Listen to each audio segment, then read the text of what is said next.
All right, what's up? It's Keeping It Real Podcast, episode 6. Yep. Six. We fired Christine, man. Had to get out of here, you know what I'm We saying? got her out of here, you feel me? Might- D came back after we jumped him a few times, and now we good. Craziest about in my life, you know what I'm saying? Had to find a replacement. Today we got two guests. We have my boy Samba of Teranga Talks, you feel me? Sure. And we also have prolific Abdullah. Yes, sir. Nice to meet y'all. Pleasure to be here. For sure. Peace to y'all. How y'all doing? How was y'all week? I had a very productive week. Started, been getting comfortable with this new job. Okay. Just got blessed to get my license for substituting, so I'm about to start my teaching soon. Nice. So, alhamdulillah, life going good for me right now. That's good. You got a specific grade you teaching? Yeah, so I'm licensed to teach K-12. Nice. So Damn, I'm the just whole gonna, thing. so I'm just gonna fluctuate between the levels and just try to find where my perfect fit is. That's gross. It's fire. Abdul? I'm a blessed week. I'm blessed, brother. You feel me? Every day I gotta. Every time I got some time when I'm above ground, bro, I'm blessed. You feel me? This whole week, I was at the library for real. Library? The library, you know, in the library, they got like study rooms or something you can book. I was just booking it from like 5 all the way to 8:30. Yeah. I felt like they was gonna kick me out because I don't know if that's like you want to hog it too much, time limit sometimes. So just doing that, being productive and everything like that. College days. I feel it. What's good with you, D, man? I can't complain, bro. The team growing. I'm excited for like this little spring we got. We got about 7 more weeks until she step on stage, and then just getting everybody in progressive, like getting that mindset ready for the summer. Because like I always tell my team, like I know that it can get a little stagnant once it get colder because we're not getting enough sunlight. People don't want to go out. They don't want to move because it's cold. But once the springtime, we get some warm weather. Everybody get a little bit more motivated. They start applying themselves. So we kick it up a notch. And, everybody check-in pictures, the check-in documents, everybody's success and results there. So I'm geeked to see how the team's going to turn out this year. That's for sure. Geeked. That's what's up. Me this week, clinicals. I started at UC Medical Center in like 2 weeks. That's going to be my first rotation. Mm-hmm. School stuff, content. First 10K on TikTok. Yes, sir. TikTok, That's what I'm talking about. That's what's up. And that's it for me, really, man. So we're trying a different format this time and kind of moving forward with guests kind of like y'all. We're to film here at On The Rise Fitness. Make sure you come to On The Rise Fitness. Get that weight up. Yes, sir. 24 hours, you know what I'm saying? Not many gyms like that in Cincinnati. 24 hours. Located in Sharonville, Ohio. Come tap in. So this is part 2 of Abdullah, but we brought Samba with us here too. So before we get back into Abdullah, let's get a little bit into Samba. So Samba, tell us how you grew up, kind of where you're from originally, school life, what you were like as a kid, stuff like that. Yeah, so I grew up in Cincinnati. Growing up as a kid, parents, strict African parents, I went to school in Cincinnati public schools my whole life. I went to school in a school called Amis growing up. And then went to high school at Hughes High School from 7th grade to senior year. As a kid, I was a knucklehead, jumping around, all over the place. But as I grew up, I started to, find my purpose in life and try find my, started to grow up as a man, got deeper into my faith, started helping other people out, started this podcast that I do on Instagram Live and trying to bring other people closer to their faith. So that's just my journey has been going right now. So yeah. That's good. So how did you go about starting Teranga Talks and who do you do it with, stuff like that? So it was my second year of college. I was struggling bad, like mentally. So then that Ramadan came, and then that like kind of changed my life. Like, I got closer to the deen, started reading the Quran more, listening to different podcasts and videos. So I was like, after Ramadan ended, I was like, I wonder how many other people my age are going through this. So I started doing the lives, and it was more people than I expected, and everybody was coming on there relating to me. Initially, I was just on there just talking about my experiences, and I didn't know a lot of people was going through the same thing. I started it for my boy Adama. We started it together, but as it went on, I kind of ventured it off, and it was just me. I would have guests like Prolific come on there, my other guy Abdullah come on there, spit the knowledge, get to the people, and it brought us together. I then hosted a couple Teranga Talk events. Nice. I'm trying to do a big one this summer, so stay tuned for that. Sure. Follow us on Teranga Talks. I'm put the details on there. So yeah, it's been going lately. People on there, people tune in. So yeah, for sure. We gotta get D up on there one time. Nah, definitely. He like doing stuff like that. I ain't gonna lie, I came into your live a few times, cracked a little joke, but it was no joking in that live. What you say? It's very serious. We came for a purpose, man. Yeah, that's cool. You know, we get off script a lot, but you know, I like to focus on the message a lot of times. Nah, definitely. That's a fact. That's a fact. So how did you, Abdullah and Lincoln? It's crazy. We ran into each other a couple of times, you know, before, but he joined the live one time and he was just on there speaking the knowledge. So I was like, man, I gotta have you on here again. Right. You know? And then I also used to tune into his lives that he used to do on his own. You know, I used to tune in, and then after that, I was like, you know, he talking about some stuff. This is some stuff that we could put together with my Teranga talks, his prolific, you know, and we put that together, and that could really help us push forward, especially people in our age with our background. Could really help us get forward. Get the message out. Sure, that's what's up. That's what's up. So, Prolific Abdul, what was your initial thought on Samba and Teranga talks? My initial thought, man, this brother showed me love first. You know what I'm saying? When he came on my live to see that other people can come and to support you. You know, you kind of want to do the same thing. You know, Teranga talks, like, if people don't even know Teranga, don't that mean like to come together? It mean like Jerusalem to come together. So he really, you know, he living by that. So I think it's important for us, people who have a vision, who are ambitious, to go on and speak our voice, you know, and talk to the youth. Or it ain't just got to be the youth, because anybody can get the game. Old folks, we kick knowledge to old folks too. You feel me? So they need some of that wisdom too. You know, I think it's important that brothers like us connect and just build. You know what I'm saying? So that's what I'm for. That's what I'm for. For sure, that's facts. That's facts.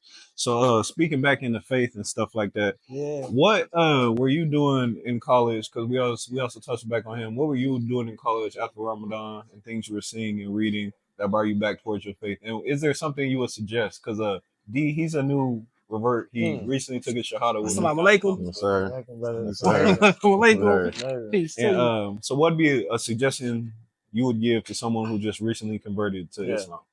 So to someone who just recently converted, you gotta understand, like, you're not perfect. The biggest misconception that we have is that Muslims are supposed to be perfect. Islam is perfect, but as humans, we're imperfect beings. So you gotta understand, it's a step-by-step process. You're gonna make mistakes, but it's about how you come back from the mistakes. You know, so it's like, you always gotta seek knowledge. Like for me, I grew up in an Islamic household, but I was never taught why I was doing certain things. I was just told you had to do it. So for me, when I was in college, I had no one telling me do this, do that. So I was kind of falling off the wagon.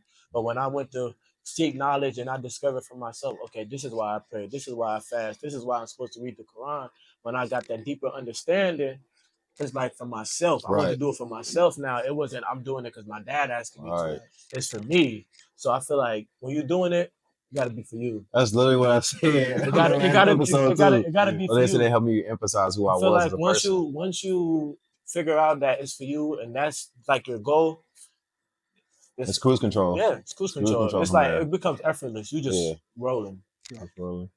So, a question for the both of you: What do you think would be some good resources to start off with? There, read the Quran first. Read the Quran first. That's my boy got a Quran. Read the Quran first. Eat it, like literally consume it. That should be your number one input. You know what I'm saying? That should be taking over your psychological mind, right? Like that, and you know, the tradition of listening to somebody else. There's some scholars out there, like my favorite scholars. We just named them earlier. I don't got no order, but my first one that I like really, Imam Rashad Abdul Rahman, him, Sheikh Hamza Yusuf, Mufti Mink. He always gonna give you some motivation.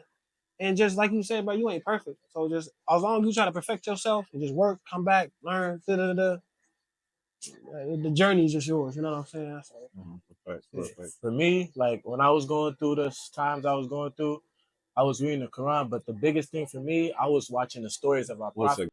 You can continue. For me, I was watching the stories of our prophets, and it's like during their times, they was going through the same things. It's like history is something that we're supposed to look at and learn from and change. Right. But it's like for us, we look at history and we repeat the same mistakes. So I watched those videos. I looked at all the stories of our prophets. Everything that's going on now, it happened then. And that was just Allah showing us, this is how it went. This is how they got through it. Now this is how I'm giving y'all the recipe. I'm giving you the sauce to do it. Now you gotta cook. Now you gotta cook. I'm giving you the ingredients. You gotta cook. So that and like I stay saying that too. I stay saying that. The truth. And it's then real, like bro. the thing is like it's not just reading the Quran, it's understanding it. Absorbing it. Because you can read it, but it could just go, it's senseless. But if you read it and you actually trying to understand it, you're looking at interpretations, you're watching videos of different scholars like you mentioned.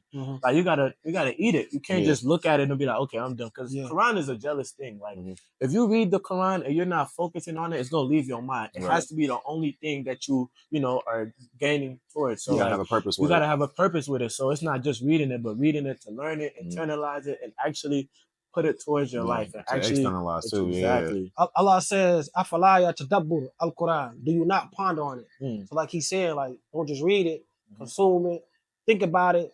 Even if you just gotta stay on one verse, just stick to it. A lot of people like to just go through it, stick to the verse, just reread it, and like you'll start to like experience certain things in your life, and you're like, oh, nah, you know, it starts to make sense. It's like deja vu. For sure.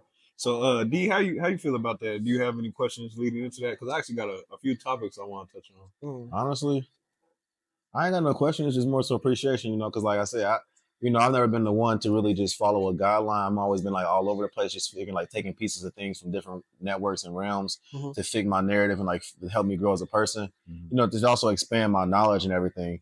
So I feel like with that being said, like I'm always open. I'm like a sponge, you know. I want to absorb as much information so I can, you know, like I say, each one teach one to reach one, pass it along, you know, and let people pick and choose what part of that information and that knowledge that I'm passing along that they can utilize for themselves. Because, you know, you can know a lot of things, but everything you know ain't gonna be valuable to everyone you speak it to. And you gotta figure out where that matters to them at, you know. Instead of like you said, trying to pressure somebody to be perfect, let them realize that you don't have to be perfect. You just gotta be willing to learn. Yeah, definitely. Perfect. So before I start into my topics, how Houston treat you, man? It's good, man. I just had I ran into a couple of problems. What happened? I ain't trying to tell you. I ain't trying to tell everybody that. You feel me? You know, it wasn't really that deep. You know, I ain't trying to put my stuff out there. You know what I'm saying? You feel me? I ain't let nobody know what's going on with me. I ain't even want to tell nobody. To be honest with you, before I even left, I was about to just leave. And just tell my mom and dad like, yo, in 2 days I'm gone. But you know, I just had the heart. Something told me like, bro, you need to be telling people. I kind of grew up not like open and shit. So to me, it was like it was cool. But when I talk to my sisters, they're like, nigga, that ain't cool, bro. That ain't cool. So some insight. Some insight. For sure, some insight. So perfect. So speaking of Teranga and people coming together, we saw an incident of that last week with what appeared to be neo-Nazis appearing at the Evendale Bridge here in Cincinnati. But we saw our good people, black people, come together and run them out and take their flag. Go live with us. Yes, sir. So I just want to get y'all's perspective on that, and one, why the climate has changed to that position, why they think it's okay, kind of how our response was to it, and then also what you think we should do kind of moving forward. You want to talk on that? Yeah, for me, I love our response to that. I enjoyed that. It was, I respect it a lot. The one thing for me was like, why does it take for that to happen for us to stick together? Exactly, man. Like, why does it have to be that for us to stick together? The one thing I can add on to that is I love the fact that we could come together. I hate the fact that it had to be because of negative energy. Exactly. You know, because like, imagine if we put that same energy into like supporting, like, you know, let me say something random. Like, let's say you got an auntie and, you know, your little cousin, she a Girl Scout. The whole community come through, she could be one of the best Girl Scouts out there, you know. Or let's say it's a kid who needs some funds for books, for college. Because, you know, as fellow brothers, you know, our community don't really, we getting more founded into, you know, furthering our education, and we excelled a lot from where we started. But a lot of brothers and sisters missed out on furthering their education because of finances and struggles. And I feel like if we can come together like that for our village, like in these type of like, you know, circumstances, we have more black doctors with degrees, more lawyers, you know, more what they call them, politicians, whatever, you know what I'm saying? And all that. I don't call it politicians, but like, you know, we have a bigger voice if we really support each other in our times of growth instead of in the times of where people are trying to destroy us. You know, because they only thought they can destroy us because we not supporting each other in our times of growth.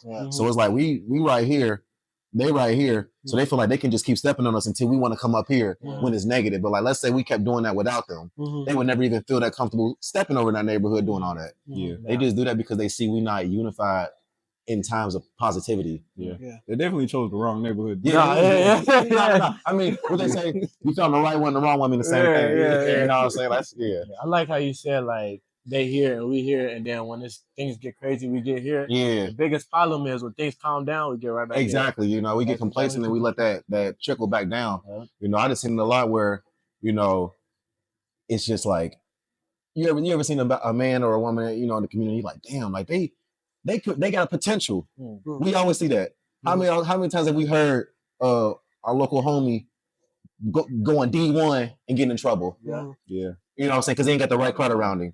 Could have made it to the pros, put a name on and been part of Black history, but instead he part of, you know, statistics now. You know, like we got to really fix that, you know, as a community, and we got to really push each other to be like, all right, we can't just get on each other when we fucking up. We got to get on each other when we are best. Like, you know, when you see that straight A student, help him stay a straight A student. Make sure he got the right foundations to put everybody on when he make it. You know what I'm saying? Because he gonna make sure he do it. You know, as a community, we always make sure everybody right once we make it right. You know, so I just feel like I like the message, I like the energy, but I want us to maintain that frequency even in good times. No, for a fact. I think we kind of played into that game too, though. Why you say that? I think they wanted us to react. To I think it's plotted out as well. You know what I'm saying? I like how we kind of reacted low key because it showed us unity. But again, why did it have to take for that, you know, for that to happen and everything like that? But I feel like I don't even want to say I feel like it's almost like poking the bear. You know, bears are dangerous, but you want to entice it to see how dangerous it can get, just to show how vicious it is. I think they're gonna do it again. It's a tactic. I think there's a war going on. You know what I'm saying? However you want to, you know, interpret that, but I think we should expect more of those to come out. You know what I'm saying? So I think that was just the icing on the cake. Like for example, like Rosa Parks, before she sat on the back of that bus or in the front of that bus, nobody stood up. They planned that shit. They planned that shit for 3 to 5 years before she actually did that. That was very tactical. For them to go on the highway in Lincoln Heights specifically, to me, that's tactical. They knew what they were doing. I think they knew what they were doing. Like again, we gotta learn how to. You said you see a brother go D1, right? But he come back down. That's because he wasn't able to express himself. Exactly. You know what I'm saying? He didn't have the right environment that allowed him to flourish. He had everything that brought him down. So going back to your point, we need to learn how to maintain that frequency, you know, find your unique gifts and make sure you exploit those things. To divulge more into what you said, I feel like it's planned, but I feel like their plan didn't go exactly as planned because they got lupus on that. But not even that, because I think they were expecting something a little bit more violent, if anything, to make us look bad. Because I mean, they did come up with guns and ARs and all that. But you know, and bulletproof vests and like they was in Call of Duty or something. Somebody gave me a perspective and said that if we wasn't emotional about it, right, it was their right to do it. Like America gives you the freedom of speech. Unfortunately, they do, but like that come with context. Like, you know, freedom of speech is the freedom to vocalize your human-born rights. You know, but not to tear down another community and like, you know, to really demoralize the next person, because that's why we have those natural-born rights now. You know, back in the day, when we were born, we didn't have a number. We were just a piece of property. You know, and we didn't have that same pleasure. So now it's like, exactly. So now they're trying to emphasize that again, and I just feel like as a community, we got to understand, like, it's going to always be somebody to say something about it because of the history that we were founded on. But that don't mean that we got to live through it and then let it, you know, keep us down. You know, like I said, we got Black doctors now, Black lawyers, you know, Black CEOs. Like we doing everything they don't want us to do. We got to keep doing that, you know. But the issue is those same people who are, like I said, CEOs and all that, our community is not emphasizing them just enough. We always emphasizing the bad things. Like, don't get me wrong. I love our music. I love our food. You know, I love everything about Black culture. But I want us to emphasize our Black, you know, prodigies a lot more. You know, we can't just keep promoting, and like I said, nothing wrong with it, but we can't keep promoting just the rappers and just the football players, just the basketball players. You got we need doctors, like I said, lawyers, you know, CEOs, all that. We got to put them on because they're gonna make the generational wealth grow. You know, we all heard it plenty of times, like when we talking about rappers and all, like they selling their soul or they sold to the industry or this is now or it's a contract or something like that. Right. In the everyday living life where you got a 9-to-5 or a career, it's not like that. You know, this is generational wealth and knowledge you can pass on that's never going to expire. You know, look at, not comparing culture, but like look at like Middle Eastern culture or the Asian culture. You know, they be like, my mom was a doctor, my dad was a doctor, so I'm a doctor. And then we got a whole family full of doctors. We can do that. We are doing it. We just got to emphasize it a little bit more. You know, because Black success, bro, it's amazing. Because we do things with passion, bro. You know, it ain't just a purpose, but it's passionate, you know, for us. Like when you ask, you know, a Black man why he does it, it's more founded through his struggles in life, his trials and tribulations. It's not just because they're making money. It's a further message behind all those things. Perfect. So back to the Black doctor thing, because us three are African. So do you feel like that's more of a specific just American Black problem, or do you feel like it still applies to Africans as well? Because I mean, like, all of our parents push for us to be like doctors and stuff like that, and scientists and things. Honestly, I think it's an American thing, bro. Because like in America, we got a society where we too inclusive. We want to include everybody, and unfortunately, you can't. You know, if you want to be the best, you can't be included in everything. And if you're gonna be the worst, you're gonna be included in the things you don't want to be. You know, when you look at that straight A student, they're not included in the BS that the D- student is going into, or they don't get the same. They don't get the same treatment from teachers. You know, when you in honors classes, I'm gonna say this from a personal experience. When I was in school and they moved me from like, you know, just the general ed course or whatever to honors classes, I got way better treatment and I didn't know why. And I was so shocked about it. I'm like, damn, like, why do they treat me different now? It's because they see different, you know, because I'm showing different. And I realize now this is not inclusive. This is exclusive. Like, you know, you got to be a certain person, act a certain way, get certain grades to get this type of treatment. Same thing in every other realm. Like, you know, when you go into your first job, you don't get the same treatment as the person who's been there 10 years or the general manager. You don't get the same pay. You don't get the same PTO. You got to work your way to the top. And I feel like in America, we kind of we straying away from that standard of like working your way to the top. I understand it's going to be different for a brother, a white man, you know, Asian man, all that. But like in general, you still got to work your way to the top somehow. And we trying to skip the steps and that's where all the character is built. And I just feel like that causes us to be lazy in America. You know, if you look over the generations and the stats, you know, we're higher in obesity now, higher in, and I'm not saying this is the wrong thing, but because we take, you know what I'm saying, like as far as I'm about to say. Right. It's wrong. Talking about big backs. No, I talk about big backs and little backs. But I'm talking about like, what I'm about to say is like, I'm not saying this is wrong, but like, we also take away from the fact that like, you know, we are allowed to say a lot more than we were. But sometimes we take advantage of that. You can say what you want, but it's how you say it too. You know, or if you're gonna say something, say it with your chest. You know, like y'all know me, like I'm on social media, I'm gonna talk what I want. Because ain't nobody gonna tell me not to. And if they do, I'm gonna just do it again. You know, because so it's like, you know, for someone like me, I'm not gonna just specify about one demographic. I'm gonna say everybody. Like if you peep, when I say big backs, I also say little necks. You know what I'm saying? Like, you know, if you got a narrow neck, you need to get up too. Like, but I feel like we straying away from the character development steps in America, which is making everybody entitled. You know, you got people who think they should be higher than what they are, and they ain't work that hard. And you know somebody in your backyard who like he working every day in and out, non-stop grinding 7 days a week. And while you taking a break, he's still grinding, and you think you deserve the same things he chasing, and he ain't even got it yet. You know, so I feel like we losing our sense of integrity from hard work in this country. So, damn, that was a lot, man. You know, I lost the question.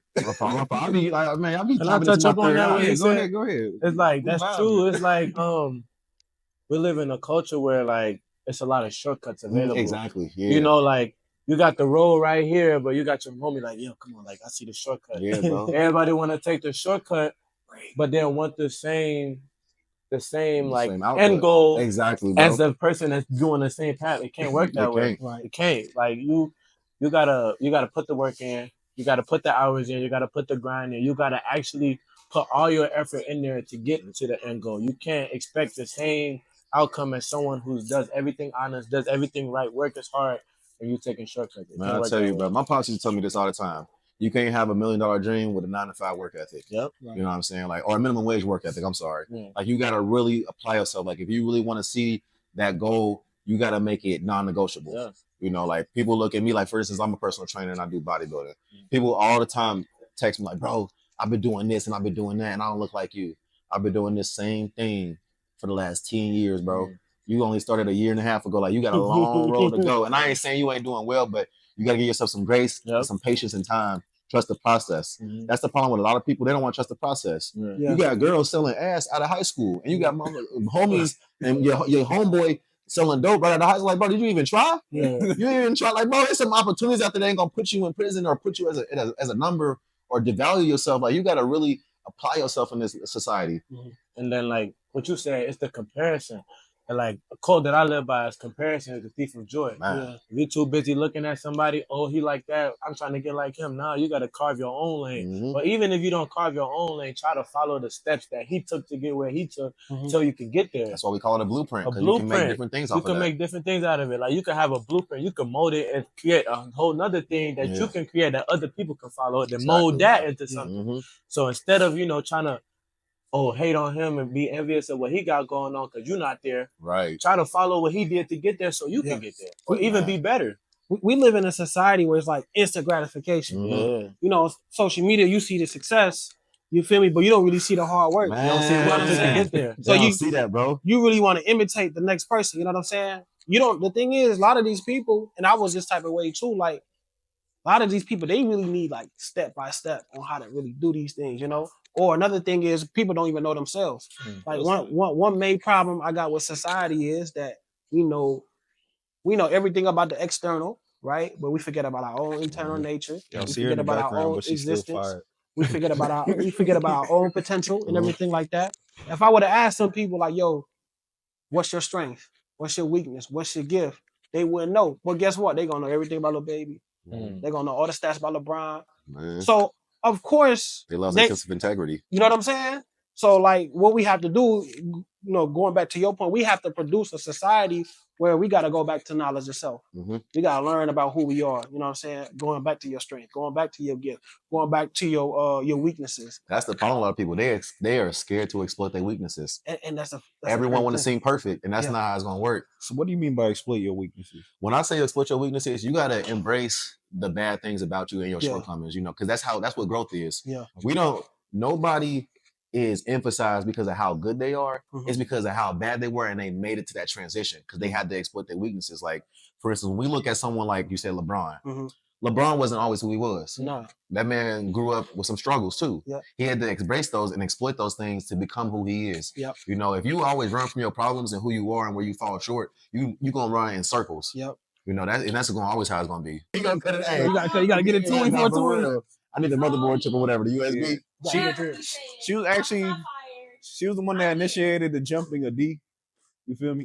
What's this? This is mine now. I ain't go back. Right next to you. I'm reading. Just one. This one. Just one. No, just one. No, before cardio. That shit. It'll just help it with metabolism. With metabolism. But I wasn't fired, guys. You Gucci? Samba? Good time. We recording about take this phone call. Good. All right. You recorded your phone call, huh? Much love. Hey, let me know when you get it, dog. I'll cut it out, though. It was like on the. No, they don't know that. I don't know if you make it or not. That's not paused. Like when you do. I thought he had paused it.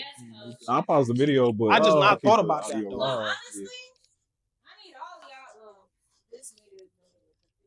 What? I'm gonna need y'all to lock in. We actually need to get a team lit. You included. You. Hey, she said, "Get it right." Yeah, get up on that nigga. Hey,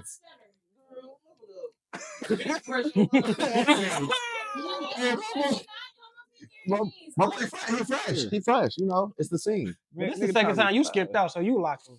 You feel me? Second time. Yeah. You skipped out. That's the second time. He fresh. And two, I've been here consistently from day one. Respect. Yeah, tell that nigga. Respect. Right. How you got it on me? Like, hey, the only woman of the group. I gotta say my ground. As you should.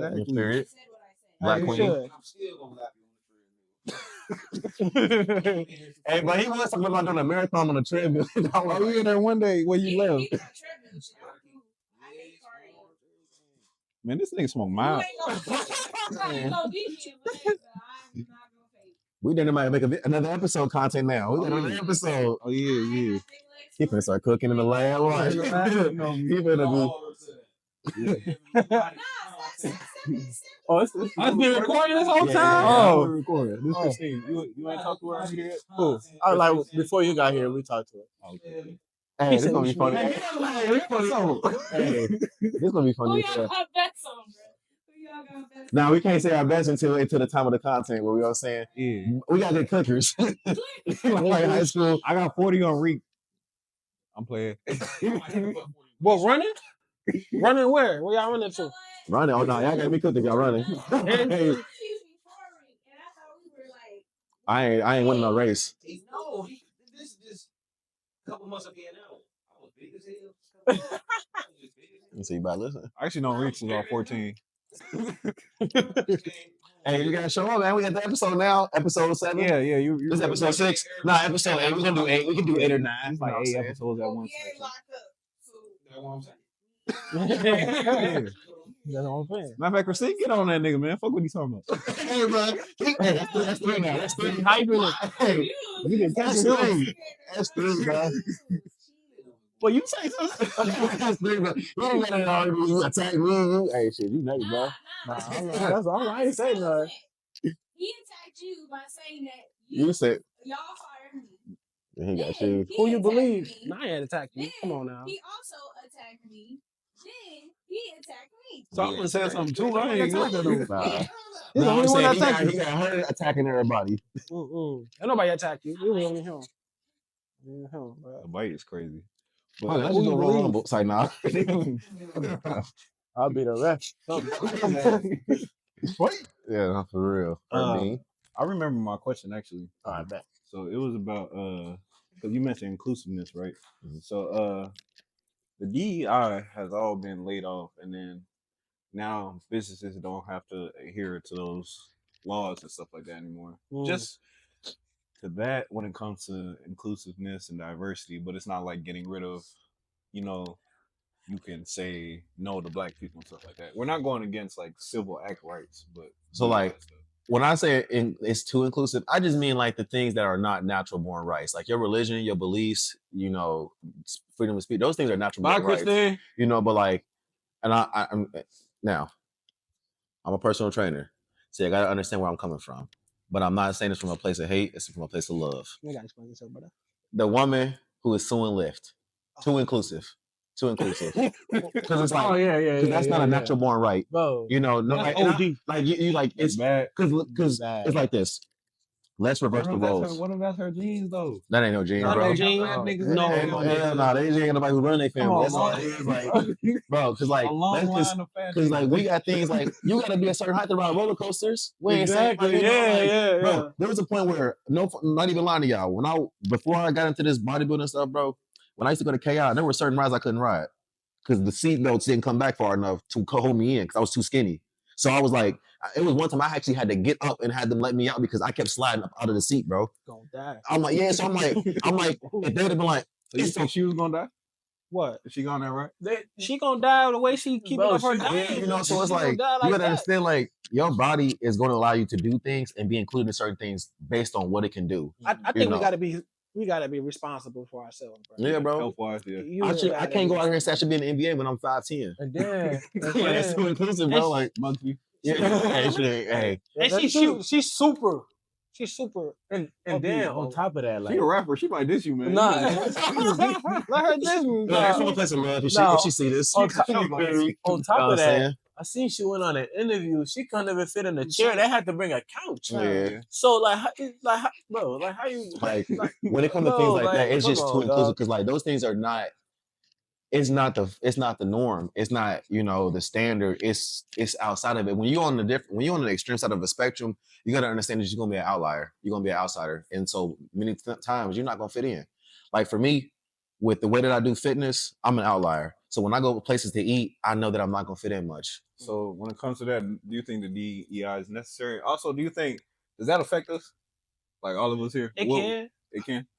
I think it faces us with a reality though. Mm-hmm. I think because now businesses can say, I don't want to hire you because you're black. They can now, right? If I'm not mistaken. But that's discrimination. But they can't openly say we're not gonna hire you. They can't openly say it, but they can systematically do that. Do that. And I think that faces us with the reality of we got to build our own systems. Yeah. Because we are in a land of, it's like you coming to my crib and you telling me to open my fridge. Like, nah, bro. Go around. You know what I'm saying? So we got to build our own cribs, our own houses. Mm-hmm. We got to build our own businesses and not always expect a lending hand. You know what I'm saying? Yeah. And that's just me speaking from a visionary standpoint. You know what I'm saying? But from a human standpoint, it's like, I understand. You shouldn't, you shouldn't exclude people because of they race and everything. But the other side of that coin is you got to face the reality of we got to start building our own stuff. We can't always depend on the system. Well, what I've seen when it comes to DEI, the people that tend to benefit the most is not to put a color on it, but women and then homosexuals. Yeah. Okay. So explain that. I don't even know truly too much of DEI. Okay. So with the DEI, they just promote diversity amongst companies here out through the U.S. and they also do it within the government. Okay. So like people joke around about diversity hires and stuff like that. Oh, like at universities and stuff like that. They do that. Universities do a lot of too. Actually, they do. Yeah, they do. There's that, but originally when it comes to that, it's really meant for women because a lot of women, especially in pay rate, for instance, there's a lot of disparity between that is true. So when it comes to that, it might be necessary, but is it not necessary? Because like, what if you're too qualified and you should get the job regardless? But a lot of people don't really see stuff like that kind of thing. It just kind of depends.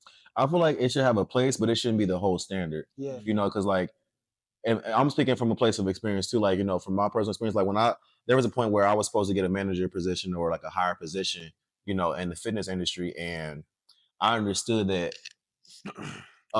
For my education, I fit the position. From my experience, I fit it for everything except my physical appearance. Yeah. And it wasn't just like physical like capabilities, but my physical appearance was not the standard. And that was essentially the biggest contributor on why I did not get that. Because I didn't look like the person who belonged in that position. Well, if you had a DEI at your thing, then they'd be like, nah, he's overly qualified. I'm more than qualified. Hey, black, get the here. And what's crazy about that is, even though I didn't get that position, I actually end up leaving the company and having just as much success on my own now. Yeah. And now, it doesn't really matter. It doesn't really matter now. That's where it goes into like I'm an independent content creator. Qualified at many different levels when it comes to like degrees and stuff like that. So I've never really had a problem getting the job. Right. But it's like, doesn't matter to me especially if this stuff takes off. I feel like it shouldn't.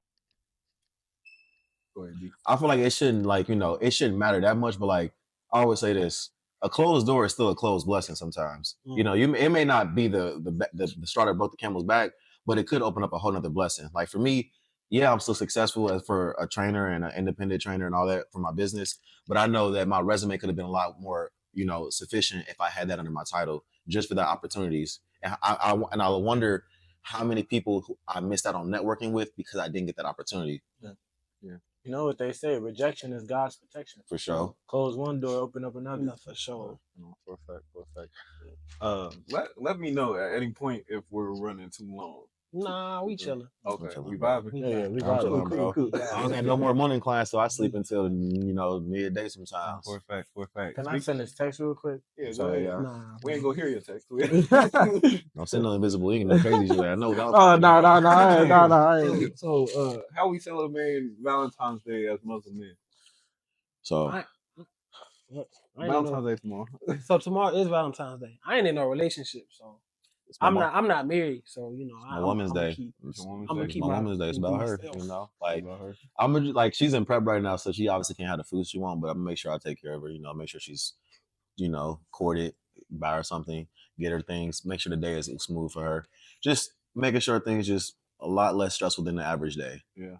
But bath the gentleman. Yeah, might rub her feet. You know what I'm saying?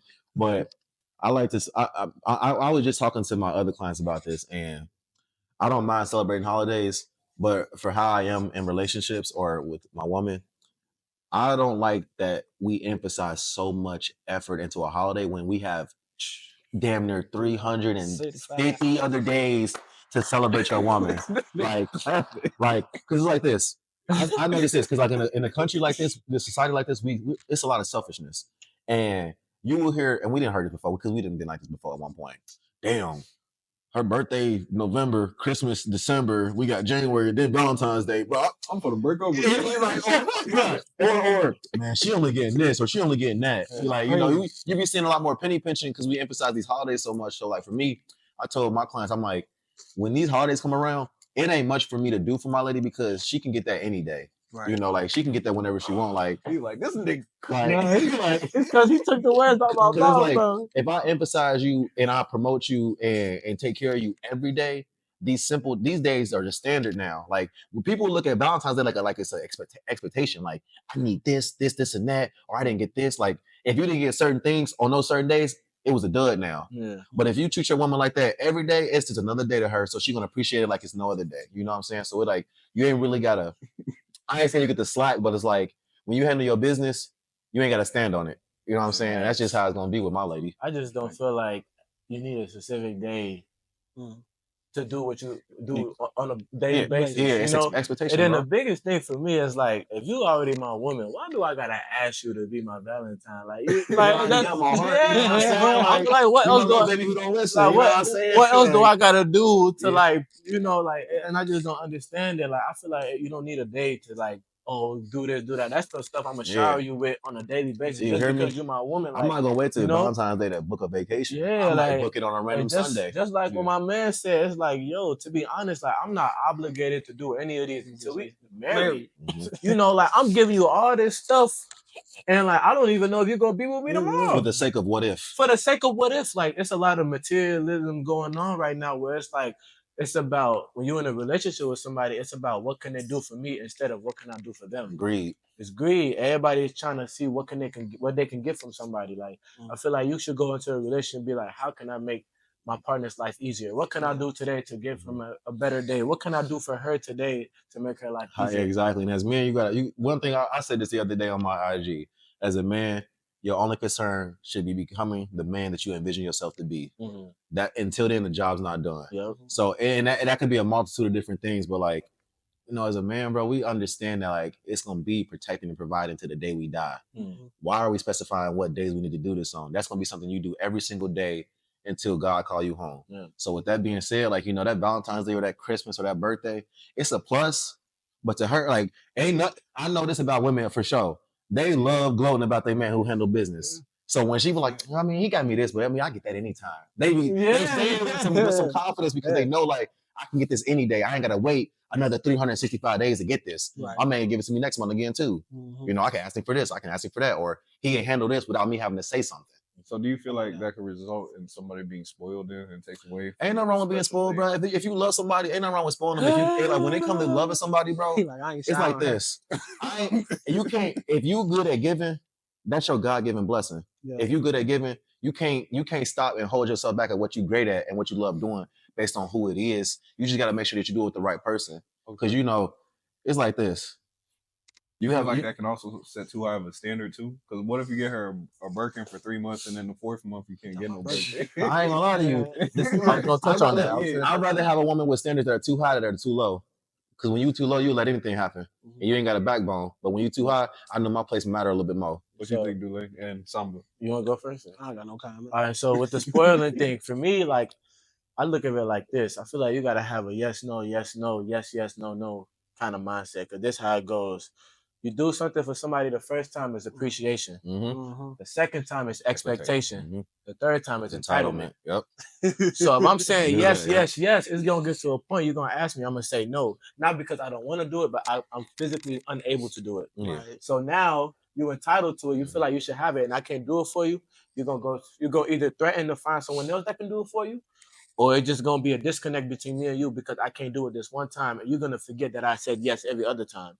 So that's why I'm against spoiling. Like, I'm not against doing good by your partner and, like, giving them what they need. But I feel like spoiling is a culture of giving people what they want.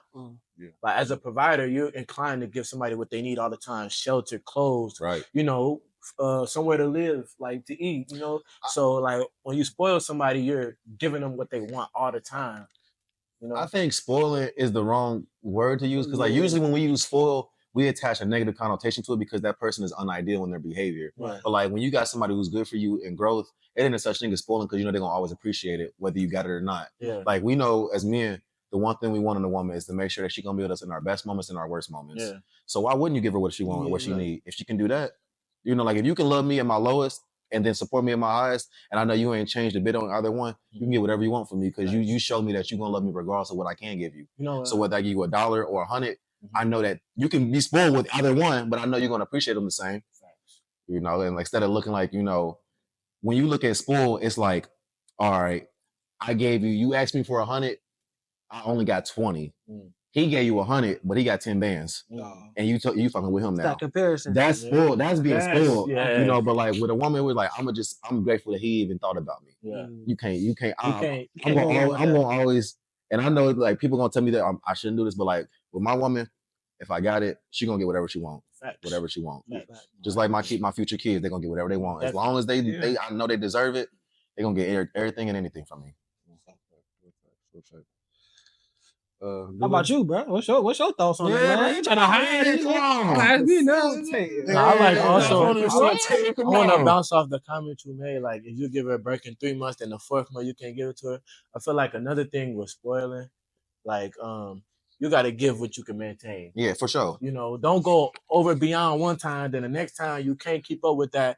So now you done created an expectation. Yeah, don't provide beyond your means. Exactly. So like, I feel like you can spoil, but spoil to something you can maintain. Right. Yeah. So it can't be a point of time. And it's different too. Like some women, and we've seen this before. I don't need your money.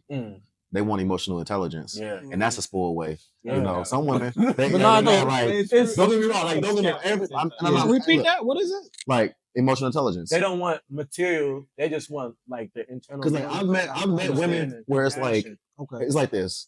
I've met women where I know for a fact money not gonna move her. I feel like that's situational though. It is. But it's also spoiling. You got money, but like she gonna want that. I feel like yeah, for sure. Like correct me if I'm wrong, but I'm thinking you're speaking on like a woman that got her own thing going on. Yeah, but I'm saying like just in women, because there's women who got their own thing going on, women who don't. Yeah. But like we talking about as men how we provide for our woman in general, and your woman could be either one of those, like because everybody's woman is different. Yeah. Your woman might like gifts, my woman don't. My woman likes more of an intimate moment, like your woman doesn't. She likes gifts.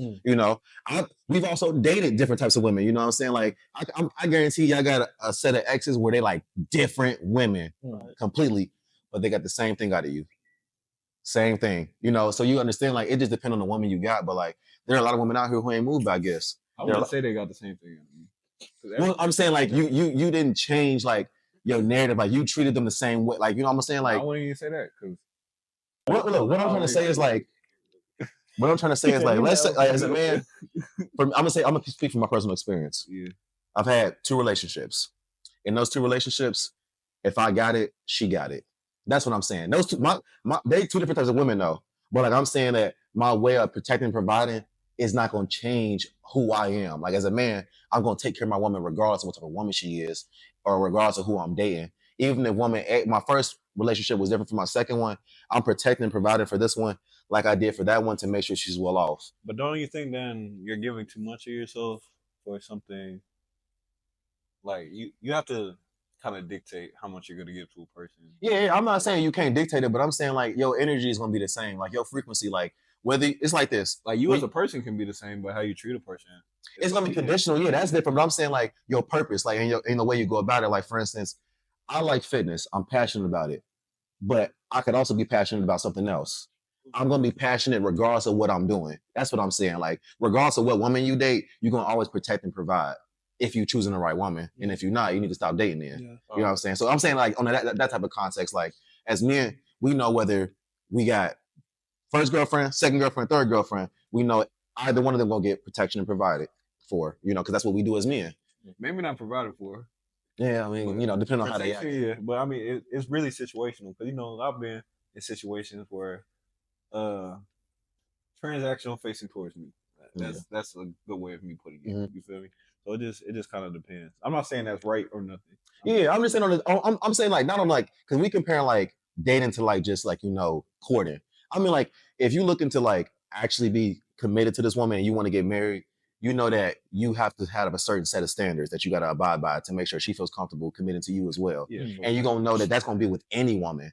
Like, for instance, infidelity. We realize, like, obviously, every woman might look at it a little different, but as a man, we realize the standard for marriage is usually not to cross over. So how do y'all look at infidelity, being that we're all Muslim looking at 4 wives? Does it require infidelity to get that next wife? No. Hold on, what's infidelity to be? Like cheating. Cheating? Yeah. Is cheating required to get your new wife? Your second wife. I feel like Go ahead. So basically, like he asking, if you have a wife and you're going to seek other spouses, is that considered cheating, or does it require cheating? For me, okay. No, I feel like the only way that it does. See this boy. I got something to say about that. Go ahead. I got something out on that too. Yeah, I feel like the only way it does if you don't inform your first wife that you're considering exactly. So if you have a practice, if you're going in behind their back, yeah. So like, let's say, like, for instance, I can only deal with one woman. I ain't gonna lie to you. I love me and you both. Yeah, I got 2 hands and they're a handful, so I need an extra hand just to have some extra space on deck. Right. But if you follow a practice where your woman and you agree to you having another wife, that is no longer infidelity or cheating. That's a part of y'all practices. Yeah, it's an agreement. Yeah. You know, that's why they have what they call that polygamy. Yeah, that's why they have those things. But like, if as a Muslim man, if you are allowed to have 4 wives, but you don't let the first wife know about the second or third, and you just sneaking and geeking, then that's some issues because like, that's problematic. You know what I'm saying? But like on the standpoint for me, I'm like, they're all supposed to be in separate households. Yeah, but they can know about each other still. But they're not supposed to know about the household, basically. So that's fine, but as long as they're supposed to be in separate households. I mean, they don't have to be in separate households. Well, it says you're supposed to provide for all your wives in the same way. Yeah, so if you have a house for one, you should have a house. You should. Yeah, but I'm saying they still know. As long as you know you have the option to tell. Cause say you marry your wife, right? And you go get another wife and she don't know. And like you said, you get separate houses. And you gone for 2 nights. How can you explain to your wife why you was gone for 2 nights? Okay, well, yeah. And how can you expect her to respect that too? Exactly. So I'm talking about the initiation of the courtship. No, like the thing is, like, it's not that you have to tell your wife that I'm going to court another woman, but y'all have to be in agreement that this is a polygamous relationship. And it's a possibility of you can't tell her like we're monogamous. Yeah, and then go seek another spouse. You can't do that. But if we both agree this is a polygamous relationship, I don't have to ask for your permission to go court another woman because we're both at an understanding that I am allowed to. Yeah, because I'll be 100 with you. The first night I got to step foot in my girl door, she told me straight to my face, if there's another woman, you can go ahead and go stick with her because I'm cool on that. Right. You know, so now it's like, I understand that. And not that it was going to ever be a thing like that, but, you know, it's just serene is bubbly. Yeah, you know, like, I feel like this. With me, and I understand the dynamic of how controversial the dynamic between men and women can get sometimes. So for me, I do everything with a purpose and a passion, like, you know, and I say that all the time. When she first told me that, I told her straight up, just like you said, if I'm talking to another girl, I can go ahead and just go start with her because you ain't dealing with that. I'm not coming here to play with somebody's daughter just to be fun, just to have fun time. Like, I'm here for a purpose. Yeah. So if I can't come here to be a boyfriend and eventually a husband, I'm gonna go ahead and go out myself. I think another thing we forget though on the Islamic side, women got rights on that side. In the beginning, you have to actually set that out in the contract whether you're gonna be monogamous or polygamous. You feel me? And even the word cheating, that's not even like a natural concept. The word cheating came from a European concept. So like the people that got a problem with men, like let's say I got another wife, but me and my wife, we talked about it. We got an outsider, right? They got 2 side dudes, but they got a problem with my relationship. I feel like that's kind of contradictory. Yeah, exactly. But we got to understand like now we live in a whole new society where women they take on the European ideology. All right, we got to understand where there's one woman like when you go back to Africa, we got hella wives. Yeah. It's a natural thing, right? But we got to understand when it changed. When you look back into history, like the European history, the church was trying to like buy land, right? In order to do that, what they would do was like, for example, if I had another kid, you know, if you had another kid from another woman, they'll call that kid that bastard child. You hear it in their language, you know what I'm saying? In Africa, that's just your brother, that's just your sister. That ain't your bastard, child, whatever. Whoever your bastard child was, you wasn't able to transfer wealth to them. And the church would come and take that over. And they would say you can't have more than one wife. You have to have one. You have to have one wife so that they wouldn't be able to. Other people, the public, wouldn't be able to share the wealth. So we got to understand where these concepts come. So a lot of people that come, they be mad about it, but they don't really understand where it come from. Where's you know what I'm saying? from? And to be honest, a lot of us come from polygamous families. Yeah. So without it, I probably wouldn't. My grandpa had 2 wives, bro. Yeah, my grandpa had 4. My grandpa had grandkids. 4. Yeah. My dad got 4. Yeah, my It's, dad. it's a natural. My grandpa was really strong. But like, my grandpas were like, you know, they was players. You know, I ain't gonna lie, but like my pops, you know, I saw how my pops raised me, and I like the fact that I like the idea of a man being able to emphasize his woman and not having to share the glory, you know, because like it's billions of us out here. Yeah. And I respect everybody's beliefs and how they go about it. But for me, I like the fact that I can emphasize this one person out of a billion people, because this one person, and as on a standpoint of how women look at their man, that woman looks at you almost like a superhero. Whenever something going on, she think you can fix it, even if you can't.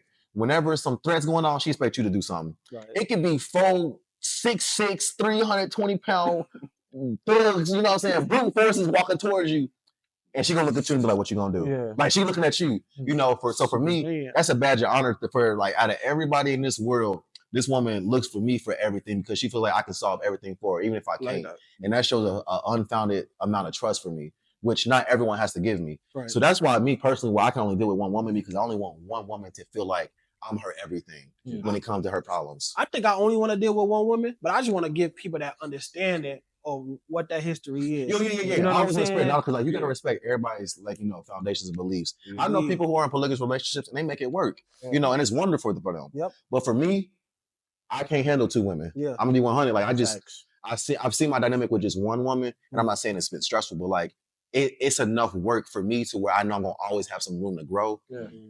2. Whew, I can't. It's just If you look at, you want 4? Like, you can't want 4. Strong man. You gotta be a strong man and deal with 8 personalities at least. As long as he can do it. If you look at a historical content, like as men been always going to war. You always been the hunters gatherers. Yeah. So if you look at how it's been going down the line, like the population of men been decreasing. Exactly. So for me, I'm just like you. I can only handle one woman. But like if you look at it like in this way. If every man was to marry one woman, it's gonna be so many single women. So many single women, because they outnumber us. Yeah, like the ratio is like 1 to 3. Yeah, 1 to 4. 1 to 4. Yeah. So it it's like 1 to 4. Yeah, for sure. He knows my business. So like so it's like it's almost and like in the Quranic verse when it's talking about marriage, it says marry 2, marry 3, marry 4. If you can't marry 1, if you can't marry fast. 1 is the last number. It was 2, 3, 4, then 1. Yeah. It's a collective effort. Like, you know, I see this in polygamous relationships. It's a team effort. Yeah. You know, it's not just, it's a collective effort where everyone's putting in to where they matter enough. It's like being a role player. Yeah. You know, I just like, how can I say this? I don't want to disperse the glory. You know, I just like the fact that it's a co-captain and a captain, and we just making this ride, you know, because it's only 2 seats in the front of the car. You know what I'm saying? Some flight attendants. Yeah, it's only 2 seats in the front of the car, so you know the back is for the babies. So you know, so what's the name of the people that be on the ground? The marshals, yeah. Like only athletic. You know, like when I'm in the car, you know, like I say, it's a driver and it's a passenger, and everybody else is just kind of back seats. And I think that's what I'm saying. Like, you know, the most important people usually sit in the front. You know, like when it come down to it, when you was raised. And you had to get in the car as a kid. Who got in the front seat? Mom and pops. It wasn't sis and auntie. It was mom and pops, and then everybody's behind you. And I think another thing is a problem I see with a lot of Americans. No offense to the Americans. It's just I think we over sexualize it too. Yeah. When people think 4 wives, they only think about having sex. That's it. That's supposed to be. You gotta uprise from that. It's actually kingdom building. You know what I'm saying? Yeah. It's about producing righteous kids. The more righteous kids you can produce, the more righteous that can be, you know, spread out to the land. And that's like the biggest problem. It really is in America, because when you say polygamy, they think of wild threesomes. Yeah, that's all they think of. You can't even do that. You're not allowed. Do that, fam. You're not allowed. It's not permissible to sleep with multiple wives at the same time. No, you can't. Do not do that. And it's even crazy because that's all they think of, and they don't think about the actual repercussions of those things too. Like that's porn y'all watching. Bro. Yeah, like that's just the issue with people now. Like the first thing they think is sex. It's like, bro. even when you meet just one person, that's not the most important thing or the first thing you think about, like, or it shouldn't be at least. You know, a lot more things matter before that. Yeah. Like when you look at, let's say, you know, monogamous relationships, when I look at a woman, clearly, responsibly and maturely, the first thing I should be thinking about is just sex. Right. If I'm looking for a wife, Yeah. does she have the quality features for me to step down on one knee and make this woman my soulmate? That's what I care about the most. You know, is she emotionally intelligent? Is she accountable? You know, is she nurturing? You know, does she emphasize her feminine features to the fullest extent so I can emphasize my masculine features so we can have that chemistry that we need for longevity? So what are the feminine features? Feminine features? Yeah, I would say this. y'all love this. Look, feminine features is not necessarily something superficial. It's something that you embrace and you're grown with. Like women naturally listen. They're naturally good listeners. When I say emphasizing your feminine features, it's whatever comes organically and naturally for women. So when you see women talking about I'm in my masculine era, that's not organic. That's not natural because one is forced, and you just said an era ends. Feminine energy and masculine energy is forever. You internalize that. You know, as men, we know what makes a man, and we know how men move. We know how we think. We don't have to really second guess it. When you see, I'm gonna ask like this: when you see two men and they have a conflict, what's your first guess is gonna happen with them two? Right, exactly. The death, because it come natural. Because it come natural as men, aggression and that brute energy. That's natural. When two women are disagreeing, what's the first thing you think gonna happen? Yelling. Exactly, just talking. Because that's naturally what they're good at. They're naturally good at speaking and vocalizing themselves. Men are naturally good at physically doing things, you know. So it's like feminine energy has to be emphasized. I don't want my woman talking about I gotta go take the trash out and do this and lift it. Bro, that's not even what you're good at. Like, I'm not saying you can't be good at it, but that's not what you excel at. You excel at doing things that are more internalized. Gonna get on your ass. Hey, look, it's like this. And I stand firm on this phrase. There is no such thing as an alpha woman when she meets the Mr. Right. Yeah. I mean, I don't even believe in that. I feel like that's some new age internet shit. That's what I'm saying, though, you know, because like, that's what I said. Like, they gotta thrive in their feminine energy. Cooking and cleaning is a survival skill. So everybody should be able to do that. If you are a grown ass adult and you can't cook or clean, you just struggling. You just got some issues. You got some issues overall that you need to work on. So like when I ask a woman, can she cook or clean? I'm not asking for a favor. I'm asking if I'm gonna be doing the work. Yeah, the heavy. Am I gonna be doing this for both of us now? Because that's not a collective effort when we talk about dream work, but the teamwork. You know, when it comes to chemistry between man and woman, men know how to clean too. How do you think we know how to construct buildings and houses? The first, contractors and commercial developers were probably men. You know, we had to learn this way. We didn't just build a house and it was dirty as hell inside. We got different features from each other that we got to vocalize and emphasize. Like one thing about America is that we hate trying to emphasize gender roles. Gender roles are supposed to benefit the other party. Naturally, as men, we're a lot stronger. Women are supposed to benefit from that gender role. That's why we take the trash out. That's why we lift the heavy shit. That's why we move things. That's why they're better at deciding certain things, like, for instance, how the house is going to be made on the inside, interior designing and all that. They want curtains like this. They want chandeliers like this. They want pillows like this. As men, we know we don't think that far into it. And then when we start, we get confused. She be like, babe, let's say your girl asks you, what color should we make the drapes? I'm like, shit, I don't care. As long as because I know one, I'm gonna pay for it and provide it. So you can decide how it's gonna be paid for and provided, or not paid for, but like how it's gonna look. When me and my girl went in together, first thing I told her, you can make this however you want. I'm gonna just try to make all the money for it. If I got the money for it, I'm gonna give it to you and you make it happen. I provide the resources, you provide the look. You got the vision, I'm gonna make it happen. That's what you're best at, and that's what I'm best at. I'm not good at thinking about how it should be looking. I'm good at going out and making sure we got the materials to get it. Just like cooking. Men are naturally good at going out. We can go out to the store, grab the food, but we might suck at cooking the food, but she know how to cook it. But she didn't have to go out and go get it. She didn't have to go hunt and gather. She just got to cook it. You know what I'm saying? So like, I feel like we don't emphasize our gender roles enough to benefit from in America anymore. We all want to be equal, and we're not. We're not as good as critical thinkers for feelings as women are. And so, to be honest with you, I feel like look at therapy. Female therapists are usually the best ones. They just listen. Just listen. Yeah, you know what I'm saying? Because they got it. It's internalized in them. And then you can talk to your homie and be like, this motherfucker wasn't listening, bro. You tell your homie, you get your heart broke, what he gonna tell you? Go fuck some hoes. He gonna say something stupid. But you tell your homegirl, she be like, I don't know. I feel like it's more to it. She gonna open up that third eye, make you think a lot deeper into it.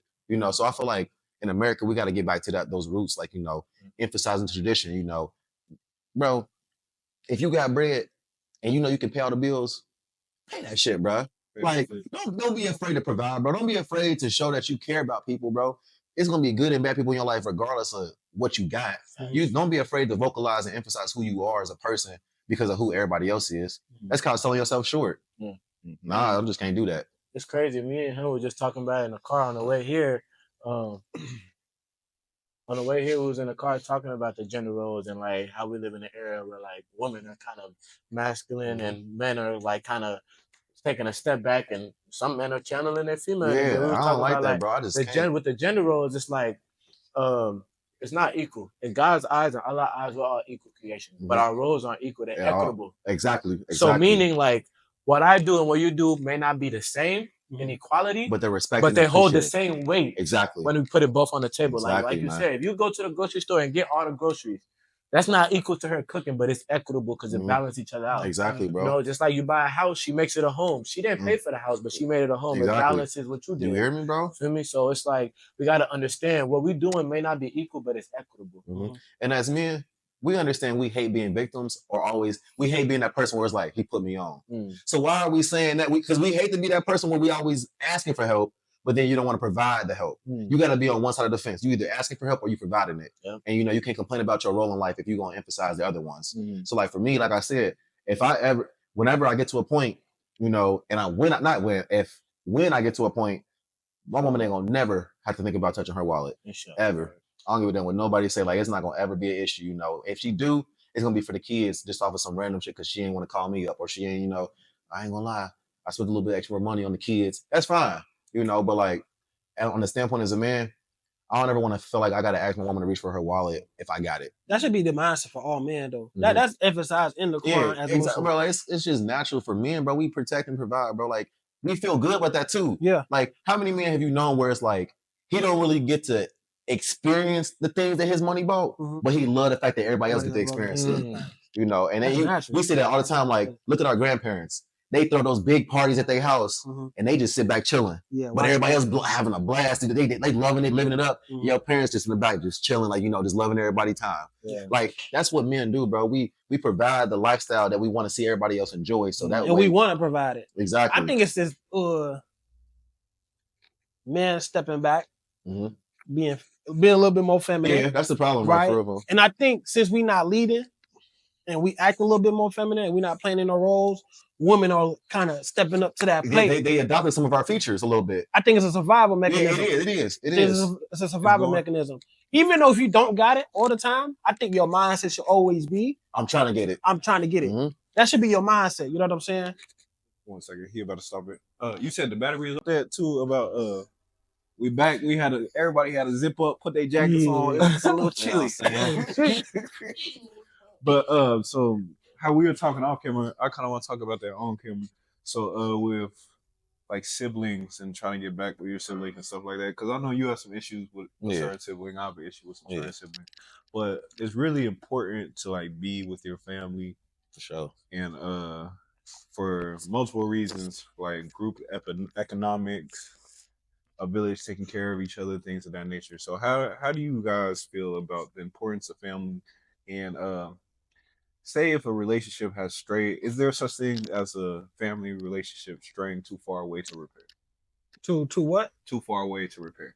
To repair? Yeah. I think it's your duty, no matter how far it get, to repair it.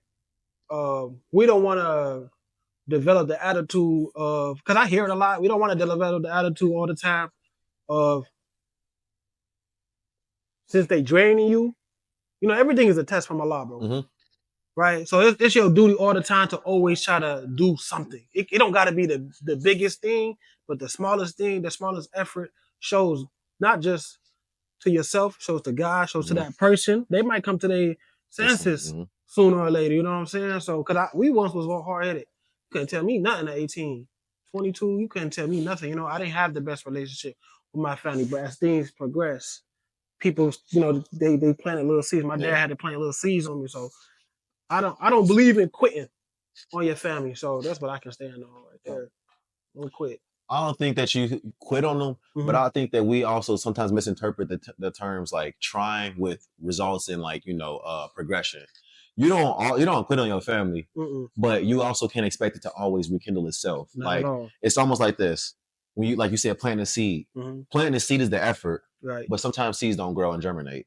And that's understandable. Right. You got to respect that as long as you try it. So like for me, if I'm going through something with a family member, I'm going to always have open arms for love, but I understand now that sometimes that might be enough for them to see it through until they want to, and I got to respect that as well. I'm never going to shut the door on my family, but I'm also going to let them know too that it's a standard that we have to abide by to make sure that chemistry is always well. Yeah. Because again, like I said, if we want to be progressive in the Black community, we got to understand we can't have times like this all the time where we have disparity and it causes setbacks, because that causes stagnation and a lack of growth. And the next thing you know, we become complacent and we only on this earth for God knows how long, and one thing about me, personal, story, family member I ain't spoke to in a little while, I reached out, nothing back. After that, it's out of I can't do much more than what God intends me to do. And that's to reach out and try. And I don't know how long I'm going to be here, so I make sure that I do my part on opening the door. But if they close it back on me, I can just say I can keep opening it. But if they close it back on me, it's still the same as if I never opened it. It's just the fact that I know I tried on my behalf. And that's what he see, So as long as I know for me, I'm going to always open my arms up.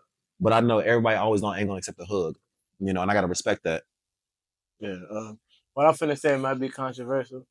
For me, I see like blood make you related, but it don't make you family. So don't. Because I done say that too. I done had like for me like alhamdulillah, like for the most part of my family members, I have a good relationship with them. But I done seen people that's not kin to me that show me more love than my family has, that embrace me more than my family has. So I think family is a thing that like it's an energy bond. It's an energy. It's not a blood thing because blood. I feel like blood make you kin and make you related, but it don't make you family. Yeah, I just share the same genetics. If you look at like how I mentioned earlier the stories of the prophets, like if you look at Prophet Muhammad sallallahu alaihi wasallam, one of his biggest I don't want to say enemies, but someone that was against him was his uncle, Abu Lahab. Allah dropped the surah. I think you told me about that a couple weeks ago. Actually, his uncle, like we talk about Prophet Lot, his wife, Sodom and Gomorrah, like Prophet Noah when the flood came. It's like your family. Prophet Ibrahim, like his family, his father, all those people threw him in the fire. Like that. That's his family. Like that's the people he related to. So it's like we got to look at those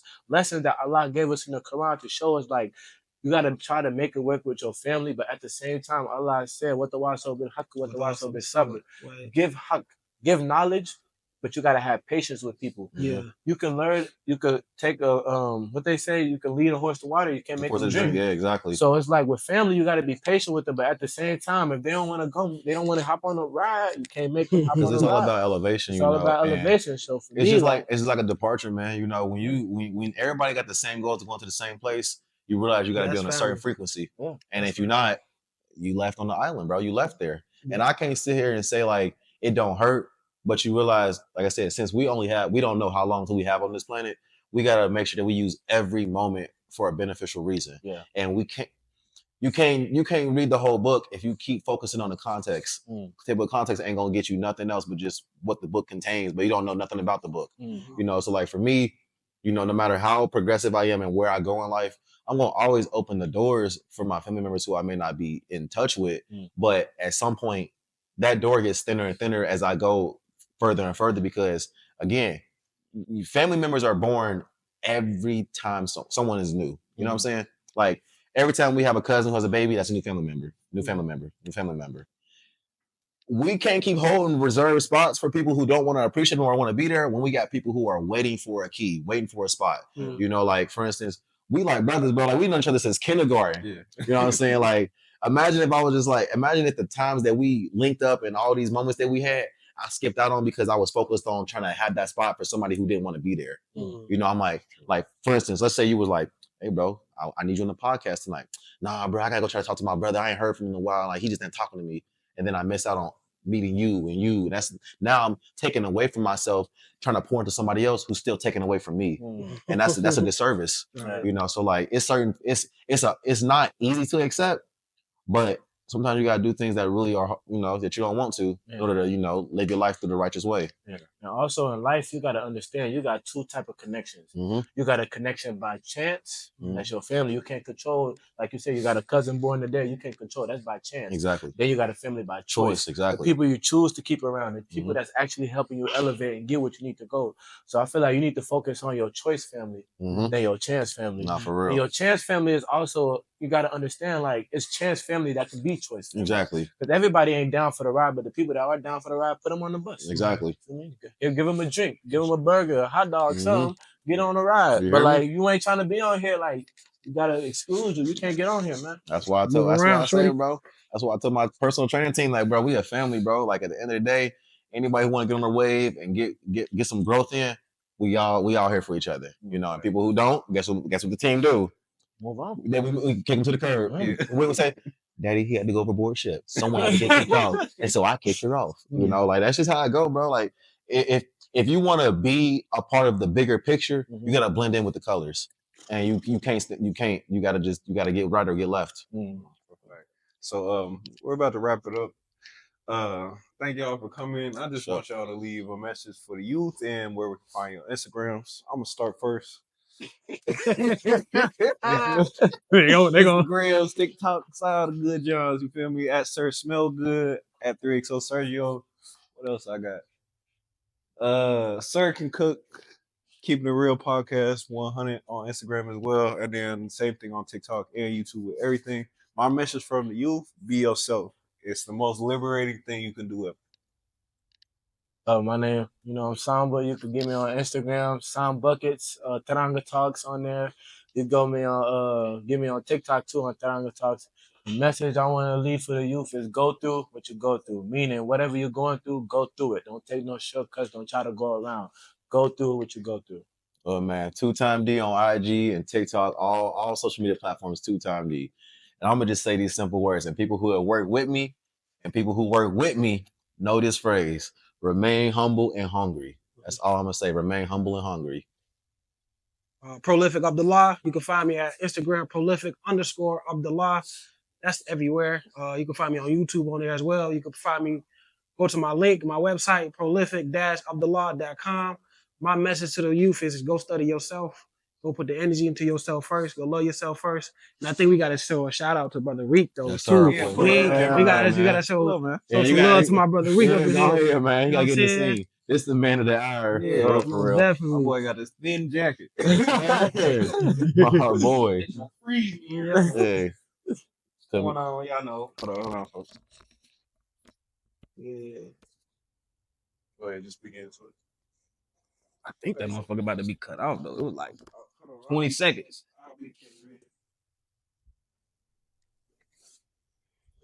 How many seconds is it?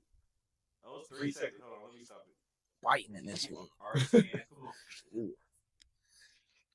I just came on the camera just to let y'all know, man, I'm in the background. Directing. Today they had me bringing in here, you know what I'm saying? Speak my piece today. Man of the hour. I appreciate both of y'all coming on too. And everybody that's been coming on, even though y'all don't see me, I'll be in the back. But y'all can find me at Rick with the Racks on everything. YouTube, Facebook. I ain't got no Instagram right now, but I'm gonna get enough. Yeah. SS Visuals, if you need any podcasts, music videos. It's the man right there. Just email us. Y'all know what's going on. Keeping it real. Yes, sir. What music have you dropped recently? See what I'm saying? Yeah. I'm directing today. Y'all the spotlight today, you know what I mean? But now I got a new tape about to come out. Probably 2, depending on how I want to do it though. Yes, sir. The Black Sheep about to come out. Finesse 2 times next month. Make sure y'all here. Everybody come out. You know what I'm saying? Hopefully everybody over here come out too. Sure. You know what I'm saying? Man, we working. We got so much going on. Grinding, so much for y'all. We got plenty of people in the cut right now. And everybody just stay blessed, you know what I'm saying? And just keep y'all faith, keep y'all head up. It's gonna happen. Yeah. For sure. For sure. Peace out. Keep it real 100. Yes, sir. Keep it real 100.